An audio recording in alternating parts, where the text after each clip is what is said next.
গতকালকে দক্ষিণবঙ্গে বৃষ্টির পর আজকেও কিন্তু দক্ষিণবঙ্গের বেশ কিছু অঞ্চল জুড়ে বৃষ্টিপাতের সম্ভাবনা রয়েছে। পাশাপাশি রয়েছে উত্তরবঙ্গে এবং বাংলাদেশে বৃষ্টিপাতের সম্ভাবনা।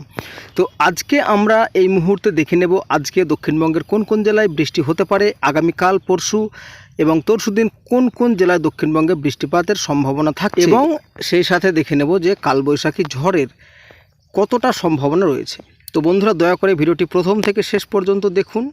তো প্রথমে আমরা এই মুহূর্তে দেখে নেব আজকে দক্ষিণবঙ্গে বৃষ্টিপাতের পরিমাণ বা কখন রয়েছে, কোন কোন জেলায় রয়েছে। তো আজকে যেটা আমরা এই মুহূর্তে দেখতে পাচ্ছি, বিকেল ও সন্ধ্যার মধ্যে একটা বৃষ্টির স্পেল দেখতে পাচ্ছি। যে বৃষ্টিটা রয়েছে ঝাড়গ্রাম, বাঁকুড়া, পুরুলিয়া, পশ্চিম মেদিনীপুর, পশ্চিম বর্ধমান, এই সমস্ত জায়গাগুলোতে বৃষ্টিপাতের একটা সম্ভাবনা শুরু হবে এবং তার পরবর্তী সময় কিন্তু এই বৃষ্টিপাতটা আমরা দেখতে পাচ্ছি খড়গপুর, কলকাতা, হাওড়া, হুগলি, ২ চব্বিশ পরগনা, নদিয়া, মুর্শিদাবাদ আংশিক, তারপরে থাকছে বীরভূম।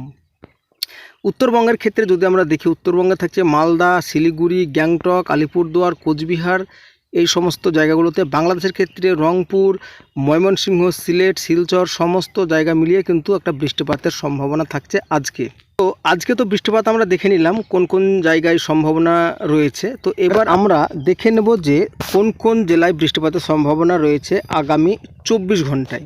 প্রথমে চলে আসি আমরা দক্ষিণবঙ্গের বেশ কিছু অঞ্চল জুড়ে।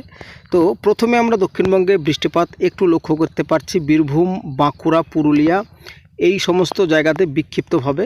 তারপর থাকছে ২ চব্বিশ পরগনা, হাওড়া, হুগলি, কলকাতা এবং নদিয়া আংশিক। আগামী ২৪ ঘন্টার মধ্যে এই বৃষ্টিপাতটা লক্ষ্য করা যাবে। এবং আগামী দুদিনের ক্ষেত্রে যেটা আমরা এই মুহূর্তে লক্ষ্য করতে পারছি, ২ চব্বিশ পরগনা, হাওড়া, হুগলি, কলকাতা, বাঁকুড়া, পুরুলিয়া, এদিকে বীরভূম, নদিয়া, মুর্শিদাবাদ আংশিক এবং উত্তরবঙ্গের ক্ষেত্রে মালদা, পুরুলিয়া, তারপর থাকছে গ্যাংটক, শিলিগুড়ি, আলিপুরদুয়ার, কোচবিহার, এই জায়গাগুলোতে বিক্ষিপ্তভাবে বৃষ্টিপাতের সম্ভাবনা রয়েছে। আবার কোথাও কোথাও হালকা থেকে মাঝারি বৃষ্টিপাতের সম্ভাবনাও রয়েছে।